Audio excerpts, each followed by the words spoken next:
अस्सलामुअलैकुम क्लास 9। आज हम class 9 review exercise question number 1 MCQ discuss करेंगे। तो चलें MCQ सॉल्व कर लेते हैं। तो हमारे पास पहला MCQ है यहाँ पर नेक्स्ट पेज पे आपने 2.4 के। हाँ, ये पहला MCQ हमारे पास है 4 option are given against each statement circle the correct option. तो इसमें हमने करेक्ट ऑप्शन पर सर्कल करना है। The standard form of 5.2 multiply 10 की पावर 6 इज। तो इसके हमने स्टैंडर्ड फॉर्म लिखनी है। तो स्टैंडर्ड फॉर्म पहले हम फाइंड करेंगे। किस तरह फाइंड करते हैं, यहाँ पर साइड पे फाइंड कर लेंगे। 5.2 मल्टीप्लाई 10 की पावर 6। तो अब जो 10 की पावर 6 लिखा हुआ है ना, इट्स मीन कि इसके आगे 6 जीरो है 10 के। तो 6 जीरो लगा लेंगे, 1 2 3 1 2 3। तो ये लगा लेंगे। अब इसको कैलकुलेटर पे आप मल्टीप्लाई करेंगे तो आपके पास जो आंसर आएगा वो होगा 52 लाख। तो यहाँ पर देखें कि ये कौन सा ऑप्शन बन रहा है। ये बन रहा है बी ऑप्शन। तो ये बी ऑप्शन ठीक है। तो सेकंड पार्ट की तरफ चलते हैं। Scientific notation of 0.00034 is. हमें इसकी साइंटिफिक नोटेशन फाइंड करनी है। वो किस तरह करते हैं वो भी यहाँ पर करके दिखा देता हूँ। 0.00034 इसकी साइंटिफिक नोटेशन फाइंड करने के लिए हमें क्या करना होता है, सबसे पहले करेक्टरिस्टिक चाहिए होता है। तो करेक्टरिस्टिक इसका क्या आएगा, यहाँ पर देखें जो होता है ना जीरो, यहाँ पर पॉइंट है, इसको फर्स्ट नॉन जीरो डिजिट के बाद लेके आना होता है। 1 2 3 ये जीरो है, इसके बाद भी नहीं आएगा। और ये 3 जो है इसके बाद यहाँ पर आएगा क्योंकि नॉन जीरो डिजिट है। यहाँ से जंप करके आएगा यहाँ पर। तो ये कितने डिजिट जंप करके आए, 1 2 3 4 डिजिट जंप करके आए। तो ये होगा 10 की पावर -4 मल्टीप्लाई 3.4 मल्टीप्लाई 10 की पावर -4। माइनस क्यों है, क्योंकि ये इस तरफ को मूव हो रहा है। अगर इस तरफ को मूव होता तो पॉजिटिव आता, तो इसलिए ये भी बी ऑप्शन ठीक है। तो थर्ड पार्ट की तरफ चलते हैं। The base of common logarithm is. आपको पता है कि कॉमन लॉगरिथम की बेस क्या होती है। कॉमन लॉगरिथम की बेस होती है 10। बी ऑप्शन ठीक है। ये log बेस 2 ऊपर 2 इसकी पावर 3 इक्वल टू डैश। तो इसको भी कर देते हैं, आपको सॉल्व करके दिखा देता हूँ। यहाँ पर देखें दिया गया है, इसको हमें सॉल्व करना है 2 2 3। अब जो हमने लॉ पढ़े थे कि जो पावर होती है पावर लॉ में वो पहले आ जाती है, यहाँ पर लॉग से पहले आ जाती है। पावर लॉ के मुताबिक जो लॉग का लॉ है पावर, उससे में हमने पढ़ा था कि 3 जो अब पावर होती है वो लॉग से पहले आ जाती है। कोई भी पावर हो, log 2 यहाँ पर 2। तो बेस और ये ऊपर वाली सेम हो, आपने पिछले क्वेश्चन में भी देखा है, तो इसका मतलब होता है 1। ये 3 यहाँ पर 3। तो ये 3 कहाँ पर लिखा हुआ है MCQ का, तो ये यहाँ पर लिखा हुआ है। ये डी ऑप्शन ठीक है। तो फोर्थ पार्ट की तरफ चलते, फिफ्थ जो MCQ है वो हमारा है log 100। तो इसको भी कर लेते हैं इस साइड पे log 100। तो सबसे पहले हम इसकी अगर फैक्टराइजेशन करें, आपको पता है फैक्टराइजेशन करने से 10 की पावर 2 आ जाता है। आप करके भी देख लें। तो फिर उसी तरह पावर लॉ के मुताबिक जो पावर है log से पहले आ जाएगी, log 10। अब जिस लॉगरिथम की बेस ना दी गई हो उसकी बेस 10 होती है, आपने पीछे पढ़ा भी है। तो ये बेस सेम हो, ये और ये सेम हो, ऊपर वाली वैल्यू और बेस, तो इसमें इसका मतलब होता है 1। तो ये 2 1 2 हो जाएगा। तो ये हो ए ऑप्शन दुरुस्त है। तो ए ऑप्शन पर कर लेंगे। तो 6 MCQs की तरफ चलते हैं। If log 2 is equal to 0.3010। अब हमने इसका log फाइंड करना है। log फाइंड करने के लिए हमें log किसका फाइंड करना है, 200 का, और ये 2 इक्वल टू है 0.3010 के।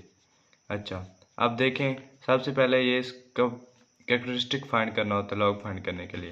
कैरेक्टरिस्टिक क्या होगा अब इसका, आप यहाँ पर देखें 200 है, इसका पॉइंट अगर कहीं पे नहीं है तो इट्स मीन यहाँ पर है।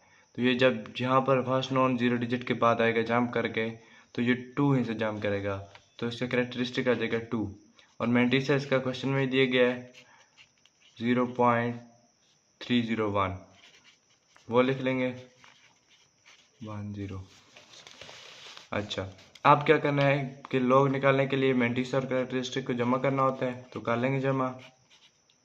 अब इसको जमा करेंगे कैलकुलेटर की मदद से, तो आपके पास आंसर आ जाएगा 2.3010।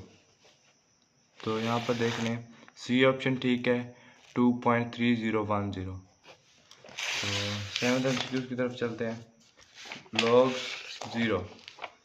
log 0 फाइंड करना है। तो log 0 होते नहीं है, क्योंकि यहाँ आप कैलकुलेटर पे भी लिख के देख लें तो ये होगा डी अनडिफाइंड, डी ऑप्शन। अब log फाइंड करना है इस वैल्यू का 10,000 का, किस तरह करेंगे,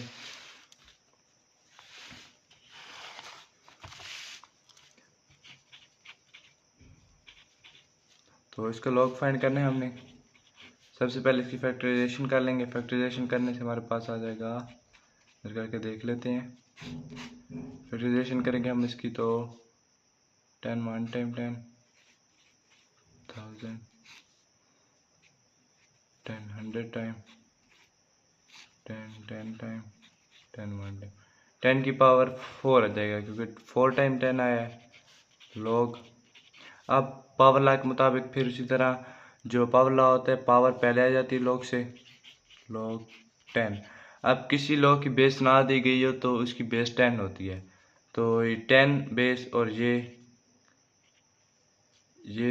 लॉ के मुताबिक 1 हो जाएंगे, 4 1 4। तो इसका भी सी ऑप्शन ठीक है, 4। अब log 5 प्लस log 3 ये फाइंड करना है, तो ये किस तरह करेंगे हम,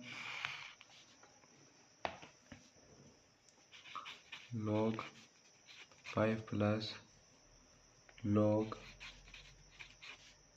3। तो अब इसको फाइंड कर लेते हैं। अब यहाँ पर देखें, प्रोडक्ट लॉ के मुताबिक, प्रोडक्ट लॉ जो log का लॉ है उसमें क्या होता है, प्लस मल्टीप्लाई में चेंज होता है और मल्टीप्लाई प्लस में चेंज हो जाता है। अब प्लस है यहाँ पर, तो ये मल्टीप्लाई में चेंज हो जाएगा, लॉ अप्लाई होगा, तो log 5 मल्टीप्लाई 3, जब इन दोनों को मल्टीप्लाई करेंगे तो 15। तो यहाँ पर 15 इसका आंसर है, तो देख लेंगे 15 कहाँ पे है, डी ऑप्शन पर है 15, डी ऑप्शन ठीक है इसका। अब 3 4 equal to 81 in logarithm form, तो इसको लॉगरिथम फॉर्म में चेंज करना है, लॉगरिथमिक फॉर्म में। तो ये 4 81 इक्वल टू 3 log। इसमें क्या होता है, इसका एक फार्मूला है जो क्या होता है, log बेस रिजल्ट और एक्सपोनेंट। यहाँ पर एक्सपोनेंट मैं आपको यहाँ पर लिख भी दे देता हूँ। यहाँ पर log होता है पहले, फार्मूला है जो इसको मैं आपको बताया जा रहा हूँ, base result equal to exponent. तो अब यहाँ पर देखें कि ये इसकी 4 जो है ये बेस में आ रहा है, तो ये रिज़ल्ट बन जाएगा। यहाँ पर देखें आप, ये जो है 4, ये इसी फार्मूले के मुताबिक आपने पहले भी क्वेश्चन डिस्कस किए, ये बड़ा करके हम लिख देते हैं। जो यहाँ पर 81 होता है वो इस तरफ आ जाता है। तो सॉरी यहाँ पर आप देख रहे हैं कि जो 81 होता है, जो ये होता है 4 इसी तरफ आ जाता है, 3 इस तरफ चला जाता है और 81 यहाँ पर आ जाता है फार्मूले के मुताबिक, और 3 इस तरफ। तो ये 3, 81, 4, ये जो सी ऑप्शन है ये दुरुस्त है। तो आज हमने रिव्यू एक्सरसाइज का एमसीक्यूज कर लिए हैं 2 के। तो नेक्स्ट वीडियो में इंशाल्लाह रिव्यू एक्सरसाइज क्वेश्चन नंबर जो 2 से 10 तक डिस्कस करेंगे। तब तक के लिए अल्लाह हाफिज़।